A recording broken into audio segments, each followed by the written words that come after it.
Hi, everyone. Welcome. I know people are getting connected in here. Thank you so much for joining us for our Women Are Resilient celebration. It's such a joy to have all of you here.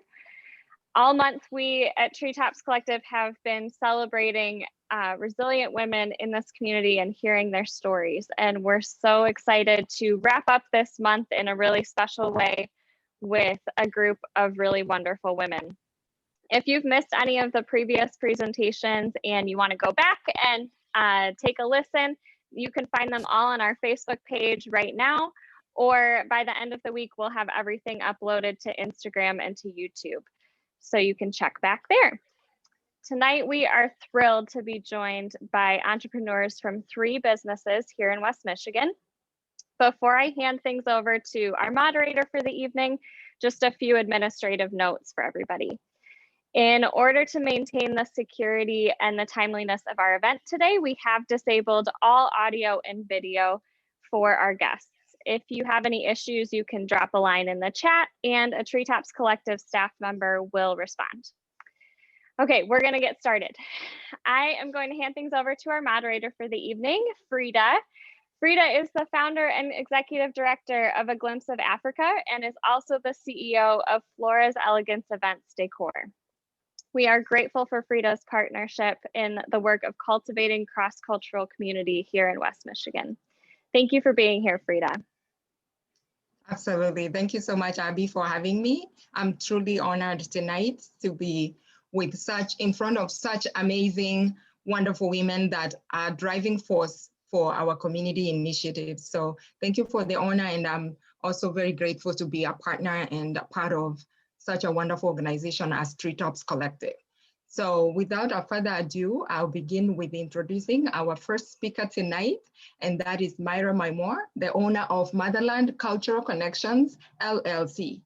Mirabo Omenei, better known by her art name Myra Maimoh, was born in Northwest region of Cameroon. She is a singer, songwriter, and an entrepreneur, sharing her gifts with West Michigan through Motherland Cultural Connections, which offers cross-cultural experiences through cooking, classes, house concerts, and workshops. Welcome, Myra, and I'm so glad I could be here to introduce you tonight. Thank you so much, sister. Thank you. Thank you for the honor, Treetops, for having me here. I really appreciate it. Thank you for the collaborations and opportunities we have had in the past year to just partner and do work together. I am looking forward to more of this in the future. Thank you, Fridah, so much. You are an inspiration to all of us coming from the African community, and so it's really lovely to have you here with us. Where do I even start? So, as you know, I was born in Cameroon. My journey started from Cameroon, and my life in Cameroon was really very good. I would put it that way, up to when I got to the age of 15. And that was when my dad was put in prison for something he didn't do. And everything just turned around. So my story of resilience started then, because that was the first big adversity that I faced in my life. And as we start talking about resilience and my story, I just want to highlight a few things. Resilience is just how you bounce back from adversity, how you face the troubles, whatever they are, or losses head on, and how you grow after all of that. And as I said, going back to 15 years old, I learned very fast that when things are taken away from you, you have to deal with a public perspective, how people start seeing you versus how you were before. And I either had to feel sorry for myself or look ahead and find ways to make things better. And that was when I started looking deep inside me, like, what do you have to offer? I started asking myself that question. What do you have to offer? And earlier on, I identified I love music. So I started singing and I started doing backup music, backup recordings for artists in Cameroon. And that helped me because that showed me that I could earn money and help my family. So that was the mindset from the get-go. Fast forward to Germany. I couldn't go to university in Cameroon because my parents couldn't afford it. And so I decided I was gonna go somewhere else where I could get an education that would let me compete when I come back to Cameroon. And that was how I traveled to Germany. Fast forward, bachelor's, master's, and then the United States. And this is where I find myself now. So I came here and the dream was the same. I was doing another master's program. I was gonna be done with it, with all my experience. I was gonna get a job and help my family. The whole thing is always like help my family back home, help all the people who are still waiting and staying behind. I really don't have the options. And so I was very optimistic. I was there. I was like, I'm here for this. Let's do this. And 1 year after, I'm still looking for a job and I couldn't find one. And it didn't matter where I was looking, with an MBA, master's in international management, I couldn't get a job for the life of me. I went through all sorts of interviews, one after the other. And they would tell me things like, are you really sure you had these experiences? Someone actually told me, your accent is too thick. We can barely hear you. Sometimes I would show up and literally they would say, okay, you were supposed to have received something in the mail saying that you have been uninvited for the interview. And all of this really left me, I was really disappointed, but I started asking the question, like, what is wrong with me? What am I not doing right? And so I decided, okay, if I can get the job that my qualifications should give me, maybe I should go lower. And so I was like, I really need to learn how to work for other people, because ever since then, I not really worked for a company. I'd volunteered, I'd done a lot of internship work. And so I said, okay, I'm gonna go start at the bottom. I started doing customer service work. And the first day I sat down, I was like, okay, girl, you need to be humble. You need to be humble. You need to do whatever you need to do to get this thing going. And 3 months, 4 months, and I kept on asking myself, like, what on earth am I doing here? And then later on, I started looking now, okay, maybe let's switch and start looking for some options for music, entertainment. Again, the doors were slammed in my face, one after the other. It didn't matter where I went to, one after the other. I actually went to this place where I was just like, okay, this is something has to give right now. Something has to give. And so I said, how do I create a platform for people like myself? Because I looked around, I saw so many other creatives, mostly African creatives, immigrants who have come here, and most of them have just given up because they've tried. Some don't even know where to start, and the doors have been closed. So they just said, maybe this part of us has to die, for us to be a part of this community. And I was like, that is not right, because now I feel like I have to erase everything of who I am, erase my entire identity, and then pick up a new one here to fit in. And that doesn't make any sense whatsoever. So I started asking the questions to the people around me, like, what is it you love to do? Deep down, what gives you passion? What makes you so happy that you can work on it all day long, all week long, all month long, and you still feel like you need to get going? And I answered that question for myself. And I was like, okay, 1, that is music. I love music. 2, I am a foodie. I love cooking. I love food. I love hosting. I love having people around. I love talking about my culture. I love celebrating Africa. I was like, there are all of these things. And I was like, okay, we need to start something. We would have to start a platform. The question now is like, how much money do you have to start this platform? And I was like, okay, I'd saved a little bit. It was $200. And I said, okay, this is what I'm going to use. We're going to start this thing small. We're going to rent equipment and we will start doing concerts in my basement. We're going to test everything. We're going to check how much, if at all people would even be willing to experience something like this. And long story short, we grew. We left the basement. We went out into the public, and then we grew. And then we switched back, and then COVID came. Just when we were picking up, COVID came. And the question now was, again, what are you gonna do? Should we give up? We barely even took off, you know? And then this, because all our experiences were all about in-person, getting to know each other, getting to know about different countries, meeting face-to-face, destroying stereotypes that we have of each other, but it was all based on in-person experiences. And so it was a pivotal moment for us. We had to find a way to make it work.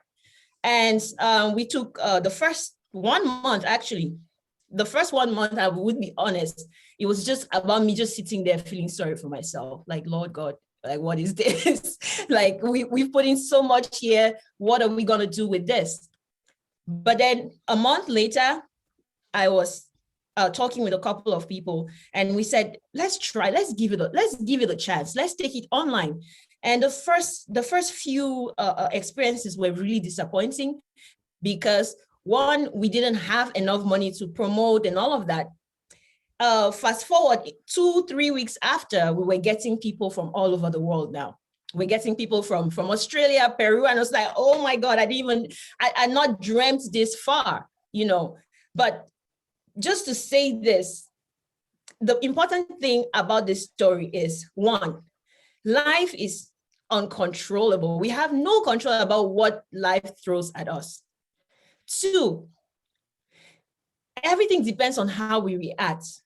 It is good to feel, you can take some time and mourn the loss of whatever you've lost, but it shouldn't stay there. That should be the place of strength. As you mourn, get your energy going, get everything going, because there's a reason why that vision was given to you or placed in you, or why you had it in the first place. And thirdly, consistency is what pays. It doesn't usually, unless it's really, really bad, in my experience, if you keep at it, you keep drumming at it over and over and over, you eventually get there. And it's very easy when we're in that moment to feel like this is it, this is the end. Don't let yourself do that. 4, we need a support system. 1, people who believe in us, who believe in where we're going. Now, it's not a big family because usually you don't have even your closest family. Most of the time, they won't even believe in your dream. So you have to be strategic about who you pick to hang around, because these are the people who are gonna pick you up and when you're falling, and then you have to be honest, else they will not know how to advise you or how to even help you. It's okay to fail. That's number 5. It's okay to fail. It's just another step in the process.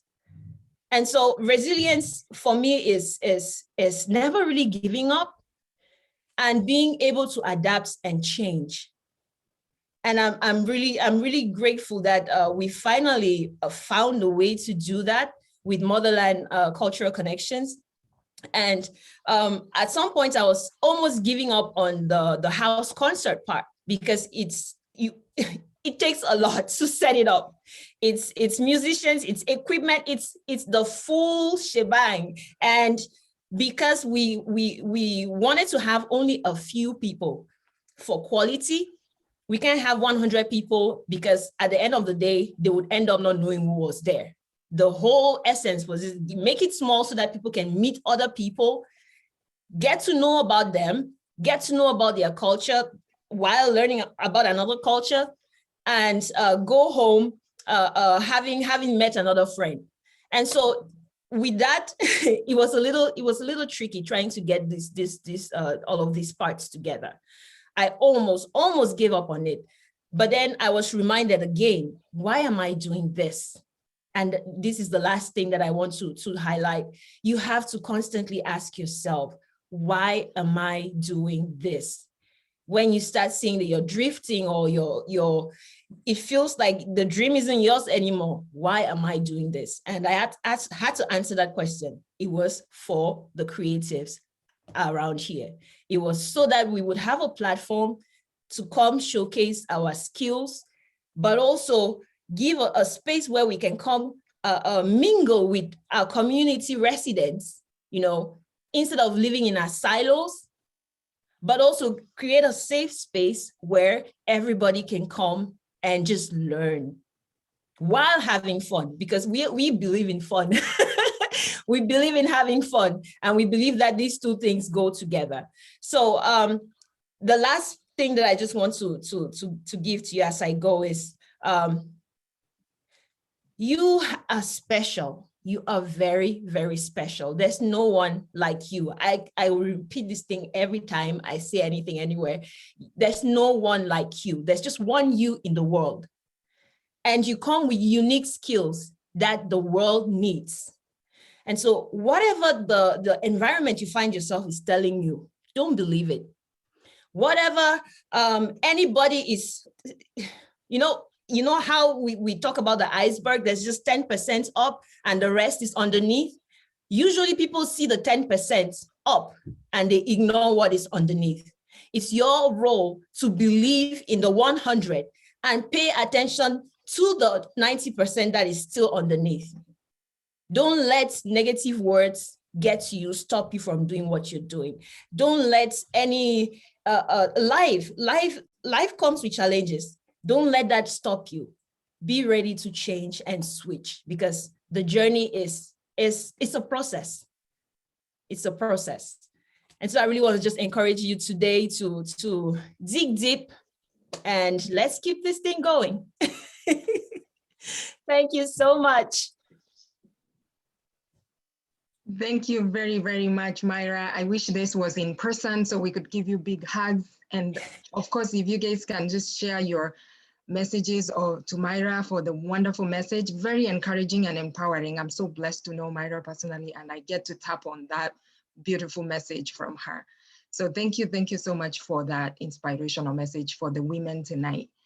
The next woman I'm honored to introduce is Dr. Kimberly Sleko, and I'm so sorry if I'm mispronouncing this, of Luxe Artisan Preserves. Dr. Kimberly Sleko has over 2 decades of experience in healthcare as an author, educator, and clinician.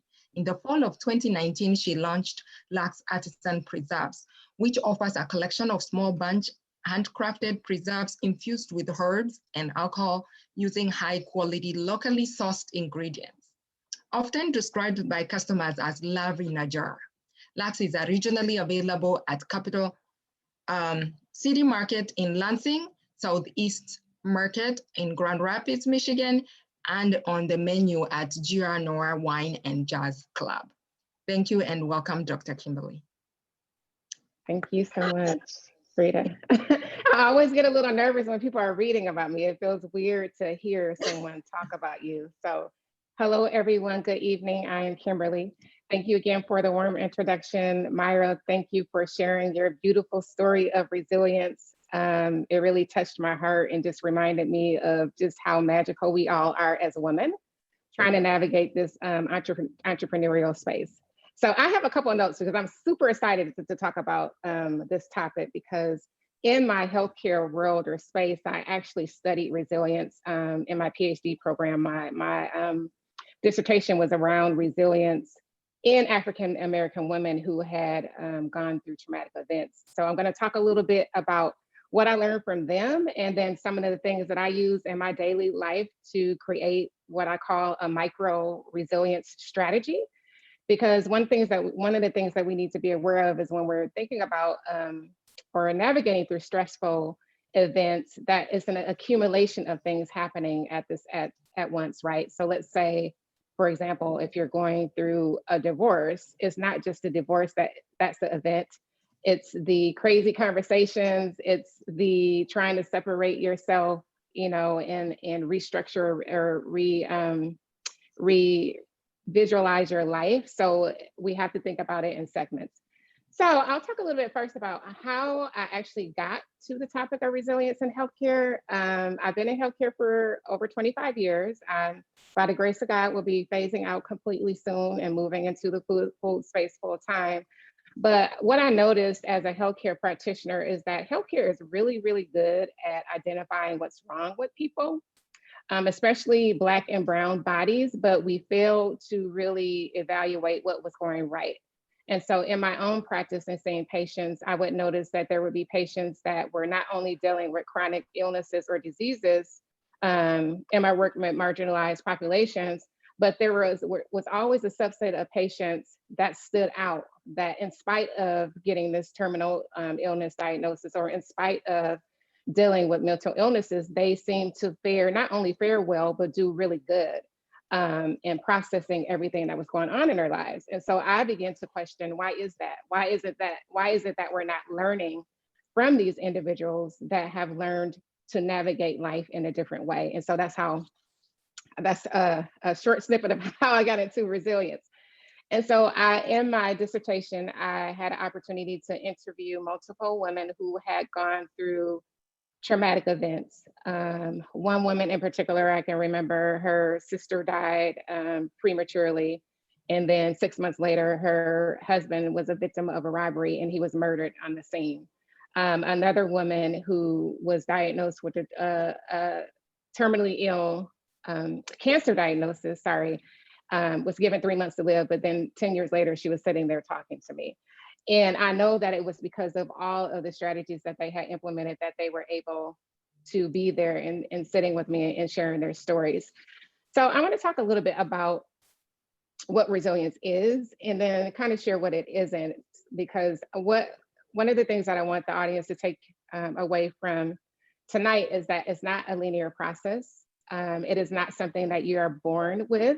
The beauty of resilience is that it can be developed at any time by anybody in any moment, if you're intentional about understanding like key strategies and how to safely and manage stress in a healthy way.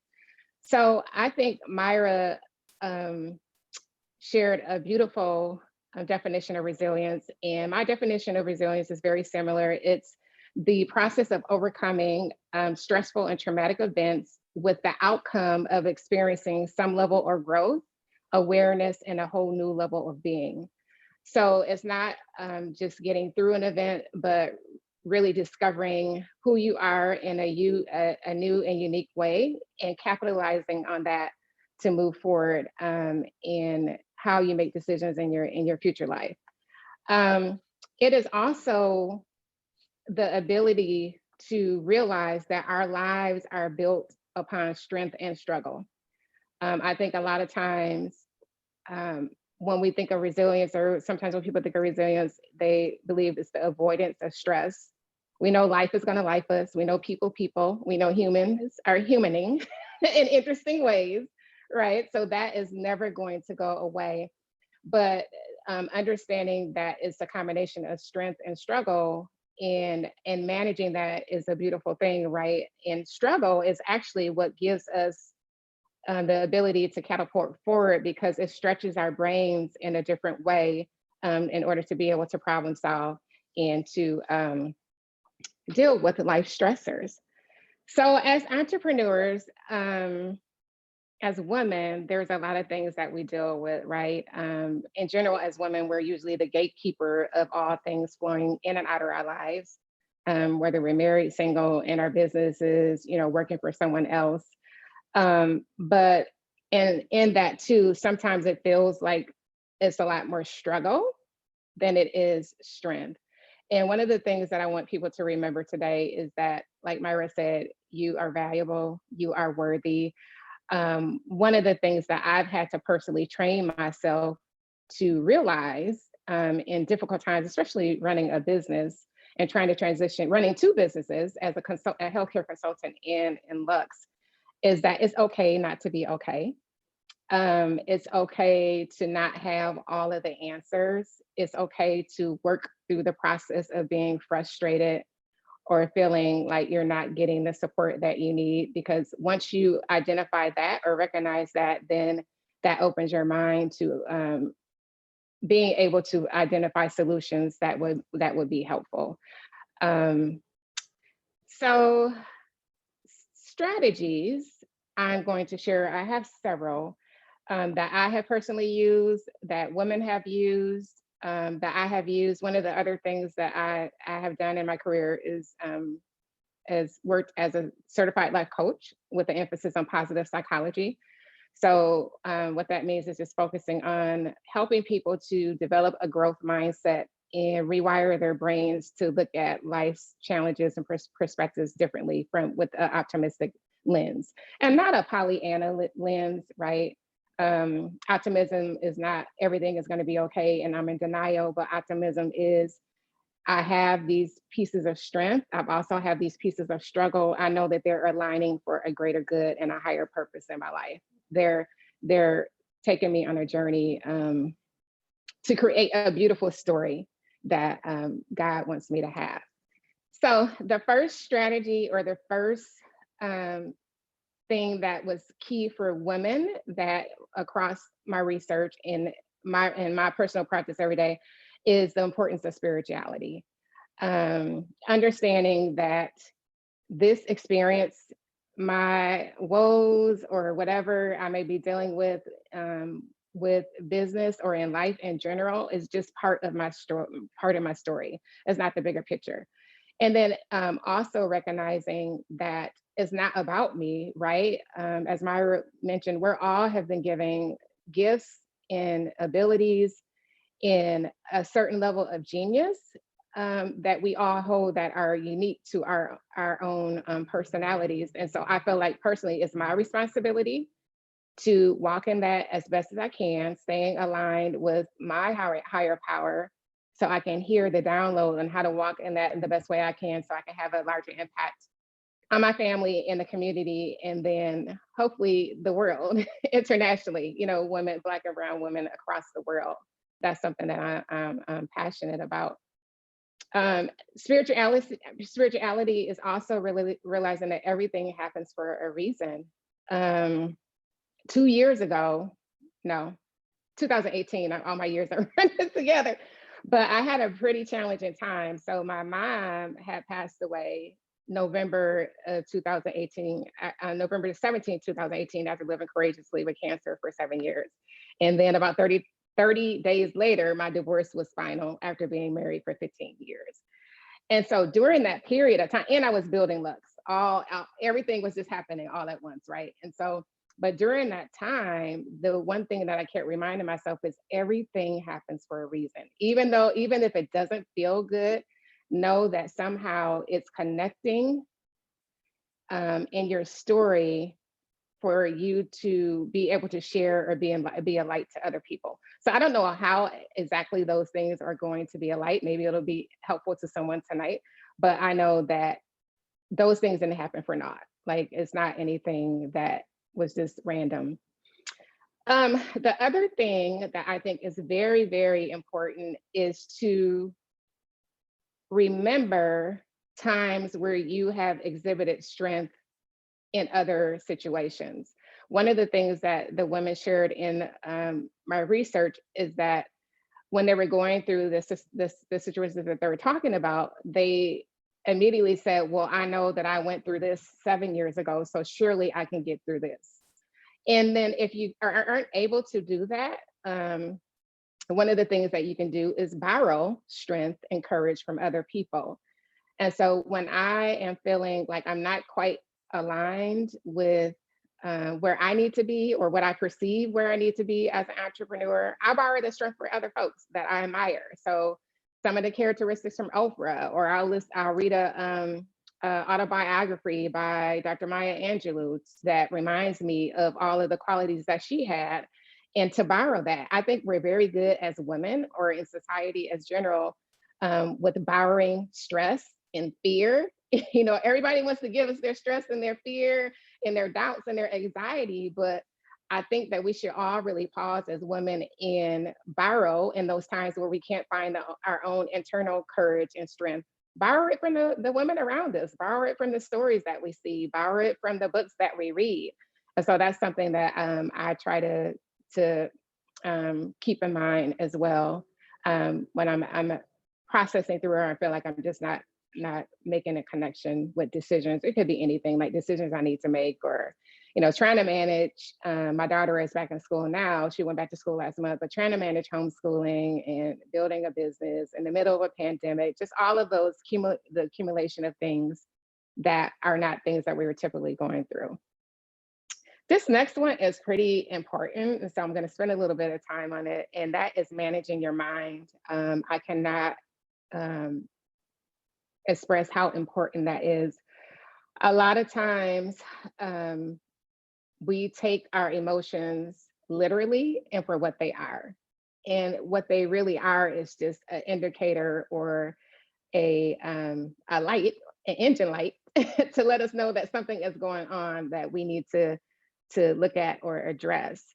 So one of the things that I have taught coaching clients in the past, and then I try to remember, I actually have a sticky note with this on it, just so I can look at it every day, is to manage the 3 Ps. And that is personalization, permanence, and pervasiveness. And I'll go through those. I'll give you an example.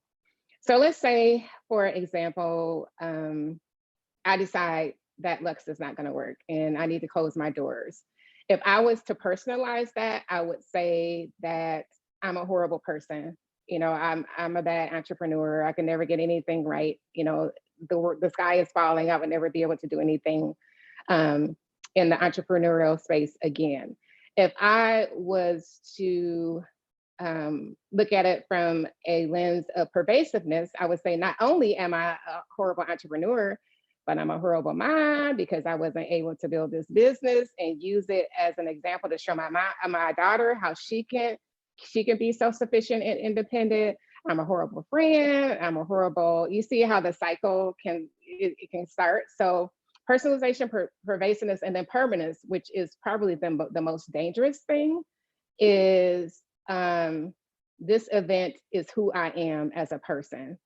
And I wear it as a cloak, and it's never going to go away. And anything that I navigate in life, that this particular event, this quote unquote failure in business, is going to be how I wear a lens.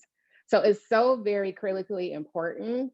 So for me, I journal every day when I feel like I'm having emotions that are a little bit heavy, just to get it out so that I don't start to identify events or microaggressions that may occur along our journey. Myra, I think we all can share a ton of them for a whole hour, but Myra gave some pretty strong and disappointing examples of what she experienced. So learning to detach yourself from that, learning to manage your thoughts, and not necessarily, for me, I don't really care about what other people say, but I feel like I'm more internally critical of myself. And so that's very important to be able to manage those thoughts. And so learning how to replace negative self-talk is critical. And how do you know if it's negative self-talk? Well, it's usually something that you would never let anybody else say to you out loud. And that's the easiest way to describe it. So if you're saying that, you're not smart, or you'll never get it, or that you need to replace that with a different sentence or frame of mind. One of the most powerful words, well, the most powerful word for me is no, because no has allowed me to focus on all the opportunities for yeses that I want to open up in my life. But from a mindset perspective, one of the most powerful words is yet. So anytime you feel like, oh, I can't do this, or I'm not smart enough, or I can't figure this out, once you put the word yet on it, it changes how your brain perceives and analyzes things. And the brain is really unique, right? Because for years, scientists used to think that I was just like this 3-pound gray bulb of matter that just stayed, you got it when you were born and it just stayed the same. But what they're finding is that how you talk to yourself internally and the thoughts that you think about yourself can instantly rewire your brain in a healthy way. So it's not only about feeling good, but it actually physiologically does something to the inside of your body. So that's why it's so critical to be able to manage that. The next thing is gratitude. And this is another thing that is very important, especially when you're going through difficult situations. I have 2 journals. I have a journal where I just write everything, you know, if people are getting on my nerves, or, you know, if this was a great day, like it's kind of like a, are you there, God? It's me, Margaret type of journal. And then I also have like a specific gratitude journal, and it's just a small, I don't think I have it on the counter. It's just a small notebook that I carry with myself. And I just bullet point things that I am grateful for every day. And again, this is very effective for rewiring your brain, because once you are able to practice in gratitude, you open up your mind to being able to process through problems more effectively and in a more healthy manner. Now, one of the things that I had started doing, because I felt like I was being grateful for the same things like every day, and I was like, okay, this kind of feels like it's becoming like this rote exercise of like, I'm grateful for my Black coffee, I'm grateful for, you know, my gray furry cover type of thing. I actually identified categories that I could go through, just a list of random words. So for example, one category could be nature. And I would challenge myself, or I challenge myself every day to think of 5 things in that category that I'm grateful for.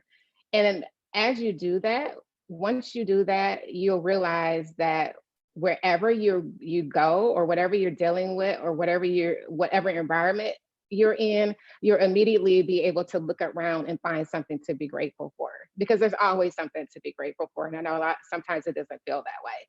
So that's another way to kind of expand that gratitude muscle. And then one of the other things that's super, super important is, I feel like I haven't done a good job. I've been doing a lot better. Was one of my goals this year, is to complete the stress cycle, right? So a lot of times as women, we are going through micro stress events every day, but we just jump from one to the next. Okay, kid throws up in the morning, hurry up and get them dressed, or figure out what they need to do if they need to stay at home. Okay, they need to stay at home, so now you have to reroute your whole work day. Okay, so now not only do you have to reroute your whole work day, you have to stay up and go, stay up later because you have been caring for your child all day. We just go from one thing to the next, but we don't ever pause to close the cycle of what's happening in between. And that has a positive effect on the body too, because the body keeps score of everything: stress, trauma, joy, love, every single thing. And so for me, I have what I call a stress cycle plan.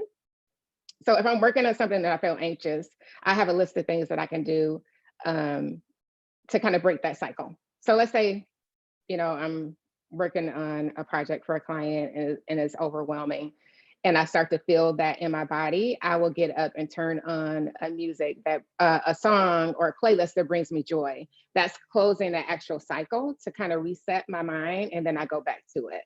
So that's one of the things too I would encourage people to think about. What are the stressors that you're dealing with on a daily basis, and how can you pause, even if it's for 2 minutes, 5 minutes, 10 minutes, to close that cycle, so you don't get this accumulation in your body by the end of the day, and it leads to insomnia and all these other things. So music, meditation, journaling, yoga, gratitude journal, those are some of just the few things that I implement. So that is it. That's all that I have. Thank you so much.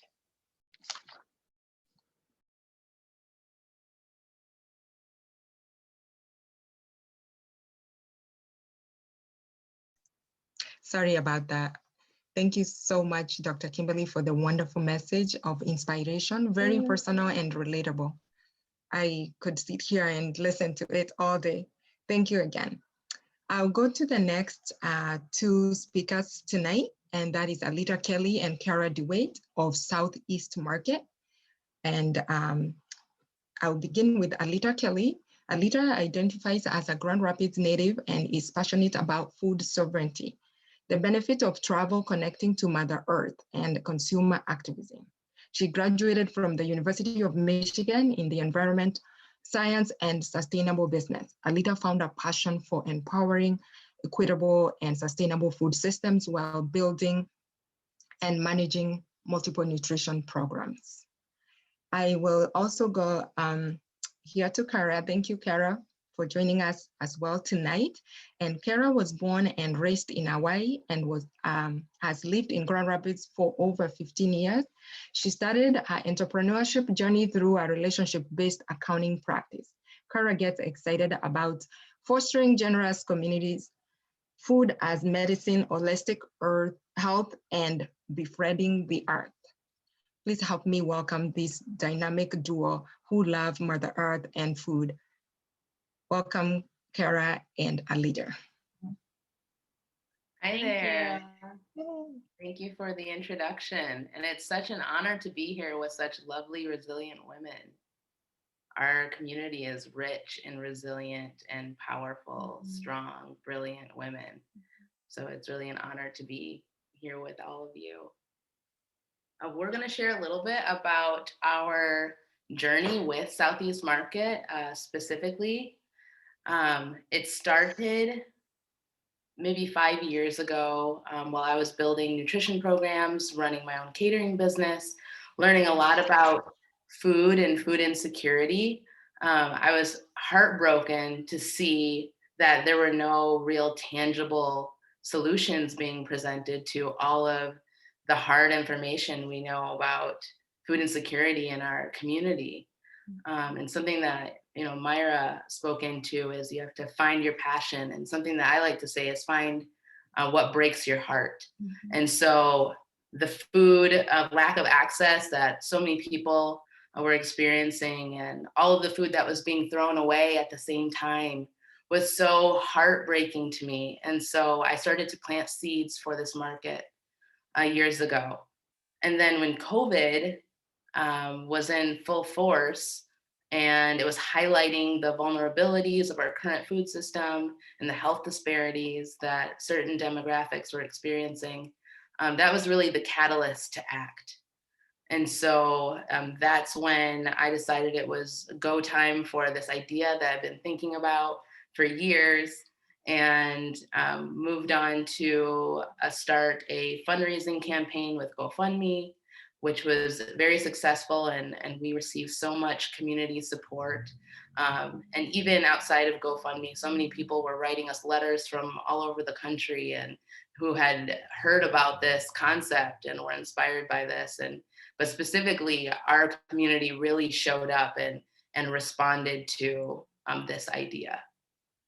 Yeah, that's kind of how I entered the equation at Southeast Market as well. I was a donor in the initial startup phase.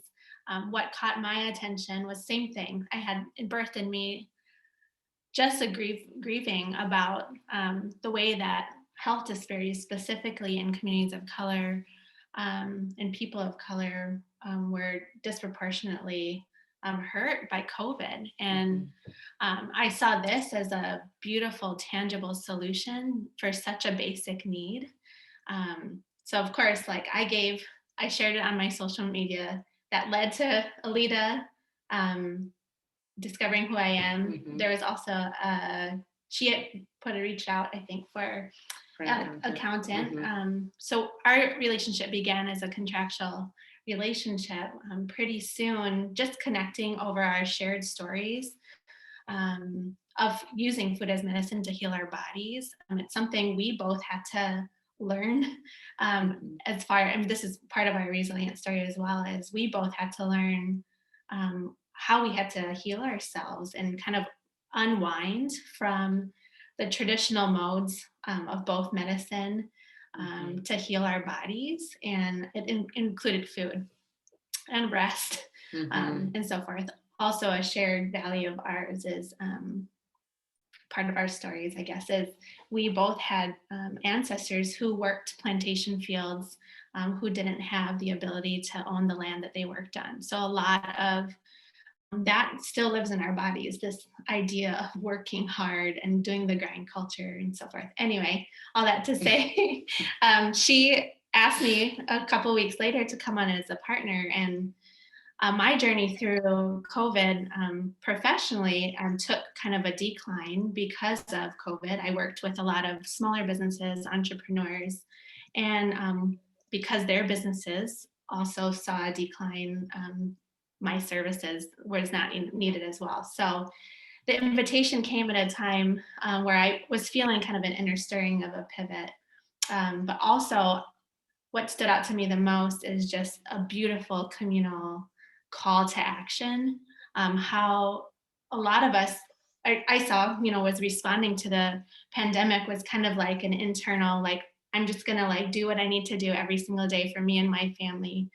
It was a starking individual response that I saw, and it just like really broke me because I found that this is like an opportunity for all of us to really collectively gather our resources and our energy to do something together to heal our community as a whole and move forward. I just felt like this is a time to do it. And I saw Southeast Market as kind of that way. Yeah, it was a leap for sure for both of us to begin a business in the time of COVID. Both as women, both as mothers, we were working full day jobs and trying to school our kids and working after they went to bed. I think what I know all of us probably, if you're a woman felt, or just anyone who worked from home, is like so much of the grind culture was highlighted as well. We are dealing with our individual and collective trauma, just fear around going out, going to get groceries, doing our basic things, but also dealing with that inner emotional angst that we all felt, fear, trying to get our work done as well. Like there was an imbalance there. I felt it. We all felt it. Mm-hmm. And one of the things that really speaks into how to manifest resiliency in yourself is to turn some of the angst and anger that you might be feeling into action. Mm-hmm. So instead of just sitting in it and like, oh, this is the way that things are, it's hard for us and it'll never be the way that we need it to be. You really have to take on this mentality that energy can go somewhere. So turning that angst into action is something that we were both really passionate about. And so even though we were tired, we would, grieve some of the things that we were seeing together. And then the next day we would have this energy because we knew the why behind what we were doing.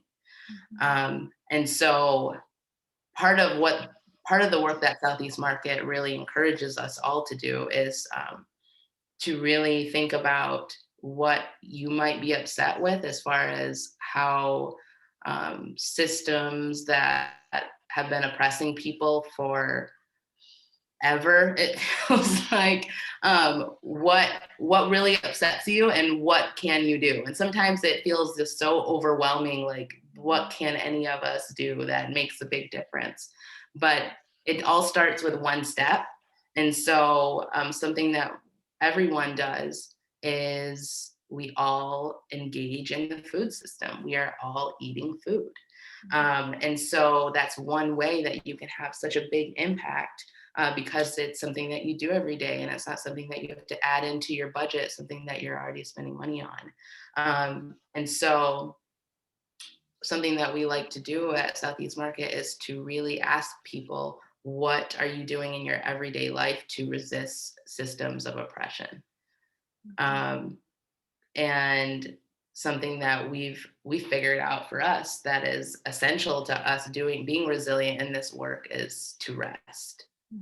So you'll see built into our model that like we're closed. We're a grocery market, but we're closed 2 days a week. And those are it's not ideal, you know, but we from the beginning knew that as women and as mothers and as humans, like we need to build rest into our flow, everyday flow. And we believe that rest is a form of resisting oppression, resisting the grind culture. Really taking stock, I think just creating space to like step back and out of the work flow to really like assess what's going on in our bodies. So both of us kind of like have individual practices. I can speak on mine and maybe you can speak on yours, but of just really taking a step back, like plugging in to like the people around you. For me, it's like also my home, like, but taking in the space around me, the people around me, right? Like plugging back into my kids or connecting just in conversation outside of the stress of like the normal flow. I love being outdoors. Winter makes it hard for me. This Hawaii girl still 15 years later has a hard time with the cold. But the pandemic allowed me to go out and hike. I loved like I discovered new trails, put on the good gear. That's really important too. Yeah, good super gear. important. But yeah, just being in touch, breathing as well for me, like baths. We intentionally put tea in baths. We both love both of those things.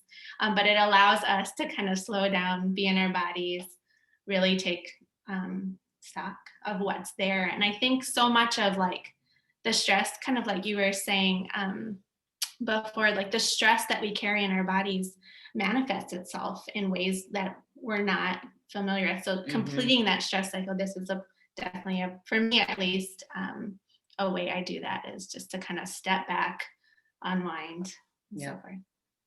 And it really gives you the space to speak into and think about what it is that you're grateful for. I really loved everything that Kimberly had to say about, you know, having a gratitude practice because it really requires energy.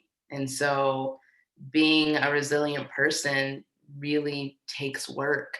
It takes work and rest. It takes work and just having a healthy balance between, you know, work and family life, and requires a lot of agility too.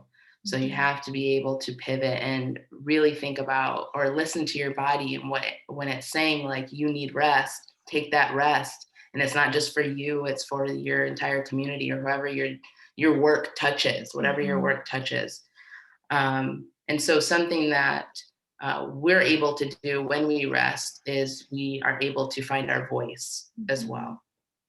Because if you are just grinding continuously, you can lose touch of your intuitive spirit and what your voice or what your spirit is trying to tell you that you need. And so right now, I feel like we have this really unique time in our culture, and I feel so relieved that we're having it, but it finally feels like we have the space where we can listen to people of color. We're ready to listen to women.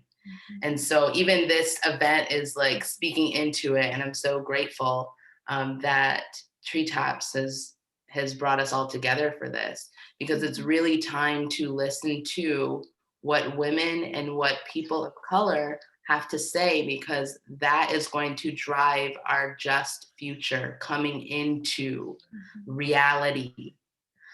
Because what is currently in place is not working.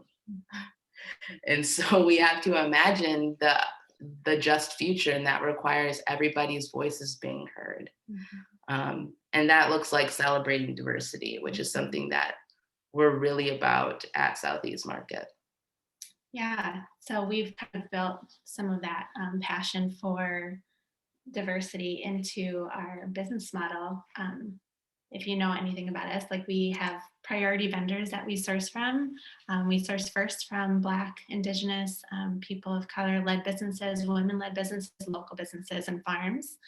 We want to give them priority over some of the other more national vendors that often get the spotlight. Part of what we do as well is build relationship in and through these vendors, get to know their stories. And then I think the most beautiful thing is we get to help them tell their story, elevate them to a place of dignity and respect, that they can build that resilience within themselves to be brighter lights in their community, to take their business further, just to feel supported. I think for a community as a whole, to really feel like we're all in this together, like if they have the same opportunities allowed them as other vendors, in larger spaces with access to like a lot more financing because of generational wealth, or because of just being in a white space as well, like affords you certain things that all these other priority vendors usually don't have access to. So we really want to give them that space as well. And we have some beautiful, beautiful vendors a part of, our tribe at Southeast Market, including Kimberly with Luxe. And like, it's just, I'm so in awe just about everything you just shared. I'm learning even more about you. And like I said in the beginning, like our community is just rich with beautiful, lovely, spiritual, smart, resilient people that are out here doing amazing work. And so it's really our honor to have so many of those folks able to share their gifts in one place. So, and in our programming too, we really want to mobilize a generous economy amongst and within each other. And so a lot of our programs do highlight some of that, like generous mobility. Traditionally, you maybe hear it as called mutual aid, but we really are trying to just connect people. You give what you can, and you take what you need. Right. Is kind of just the most basic breakdown of that. And so our Soul to Soul program, as well as our Pay It Forward program, allows folks from the community to care for each other. The Pay It Forward program, every dollar donated goes directly to lowering the margins and making local meat accessible. Everyone can participate in it equally. It's not, you don't have to sign up for any type of application to tell us where you are on the scale of your income. Everybody has equal equitable access to local meat. Totally. And then Soul to Soul, you want to talk about Soul to Soul? Sure. And Soul to Soul is where you can sign up for a produce subscription for yourself, but you also purchase one for someone else. And so this really speaks into the idea that you can't be resilient in a silo. We have to all be resilient together. And so we're only as strong as the most vulnerable people in our community. And how are we showing up for people that are in a hard spot? Something that COVID really showed us is that a lot of us are this close to being in a really hard spot. So how do we create this network of support and net of support for when things get rough? So we encourage you to follow us on our journey as far as how we're building this out, because we're very new to this, but we're not going to give up. And even though things get hard, it's really seeing all of our priority vendors, the beauty in them, seeing all of the people on the receiving end and people that are giving, and how much strength is just exemplified through this market is such an honor.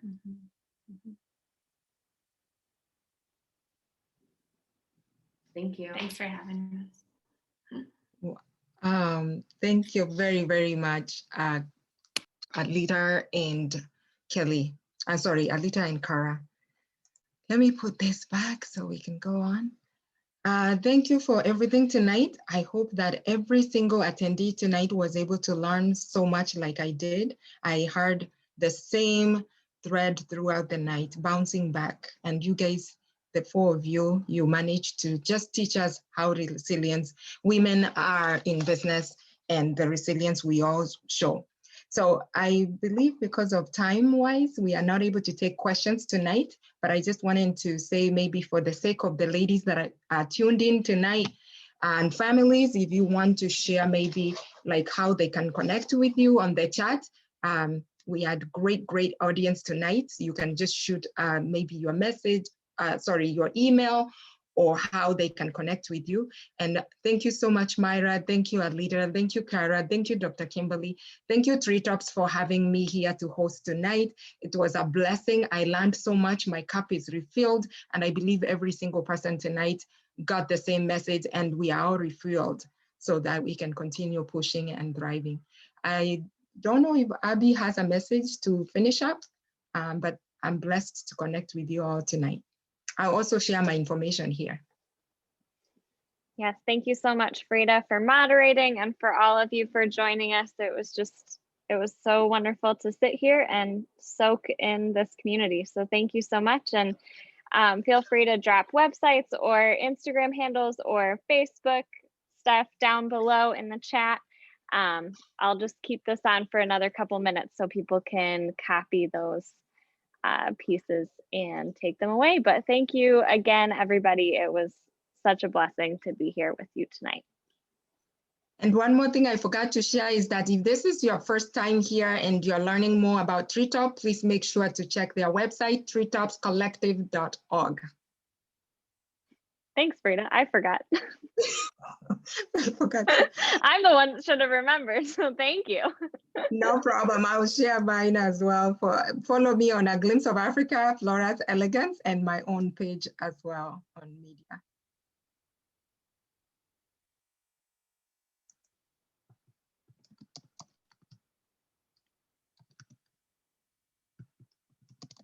All right. Thanks, everyone. Good night. Good night. Let me grab a contact here. Good night. Thank you. Good night, guys. Thank you. Bye. Bye. Good night. Bye-bye, everybody.